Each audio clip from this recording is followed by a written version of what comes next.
Hello and welcome back to the Common Colt Podcast, a Colts podcast with real takes and no clickbait. I'm Josh Hudgens, joined by Dan Hertzler. Dan, what's up? Not too much. Pretty big week here in the off season. We got some top quarterbacks and their pro days. Bryce Young went, CJ Stroud went. We're not going to talk too much about those guys because we kind of think they're off the table right now. And hey, never know what can happen. Something can change. But both those guys look pretty good. Both those guys seem to be the top two guys. But we want to talk about these next guys, and specifically Will Levis, who had his pro day. Josh, what do you think about Will Levis? Well, he's interesting, and he's a guy who I've been kind of down on a lot on this show. Yeah. And I think for good reason. I mean, this guy is, when you look at his tape, he's not a consistently accurate passer. Yeah. He's kind of tough to scout. And I think these players like Will Levis are tough to judge because one second they're playing like a franchise quarterback, and the next second they're playing like shouldn't even be on a 53-man roster. So I did watch the pro day, and I do want to say at times his arm looked really good, and at times he was kind of missing passes. He didn't look as consistent as CJ Stroud or Bryce Young did. I'm going to get a little more in Will Levis, but I don't know. How did you feel about the pro day? What did you think? Yeah, well, again, when you look at his arm, you look at his release, top notch. I mean, that ball just zips out of there. There's some things that just kind of make you go ooh and ah, and you get real impressed. And then you look at the accuracy, and at a pro day, you'd expect it to be almost perfect. No defense, everything scripted, your type of receivers there. Everything should go perfectly, and it didn't quite do that. And so that starts making you wonder. And then you look at the tape, 2021 looked really good, kind of shot out of the box as a transfer. 2022, they say he was injured, wasn't quite as good, had some serious offensive line issues, had multiple offensive coordinators the last few years. So there's really just a real big mixed bag. And I don't know if anybody can sit here and say consistently, yeah, he is a great quarterback, or consistently say he's not a good quarterback. I just don't think anyone can take either of those two extremes.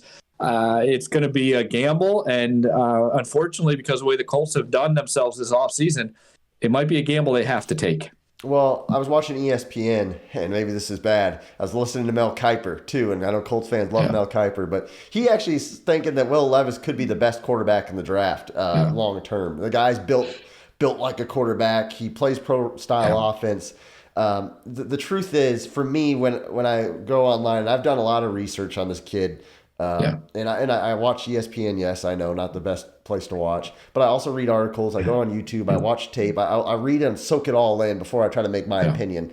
And the truth is, when he gets compared to Zach Wilson sometimes, and he gets compared to Carson Wentz sometimes, and if he's good Carson Wentz, I think that's good for us if we can get like the 1 year Carson Wentz in Philadelphia. But Zach Wilson was a kid who was not coachable. He did not listen to his coaches. He didn't put in the work.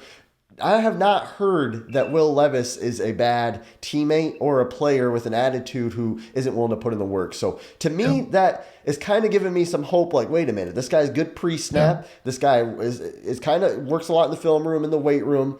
Maybe, just maybe, he doesn't share that trait of a lot of bust, and maybe the Colts can get a guy like a Will Levis and kind of build around him. I mean, he's not going to be a generational talent, and he's going to be a risk, but I'm starting to kind of turn my opinion on this kid a little bit.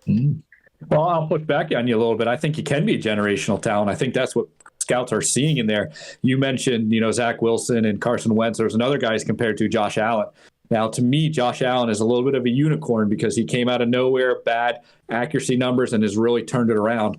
So to me, it's possible, but that's not the most likely path. The thing that I think you're picking up on it, which is encouraging, is all the scouts are saying he's a super hard worker. That he's smart. I think he had some Ivy League schools trying to get him there. I mean, he's got a good head on his shoulders. So those are two things that a coach can work to. And again, I think the Colts made a really good decision in hiring Shane Steichen as their coach, who has already worked with a quarterback and got them to improve. We've seen that work. We've seen that happen. Now, will it mean he does it with every quarterback? No. But I think this is going to be a gamble that the Colts might have to take. Look, they're not going to move up. There's nothing in my brain that says they're going to move up to even to number 3. I even heard a report out today that they even talked about moving backwards. So that's a possibility that might happen.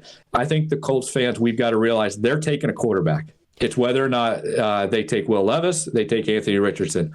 By some miracle, the other 2 guys drop. They'll be on those guys, but it's going to come down to these 2 quarterbacks. And I am like you.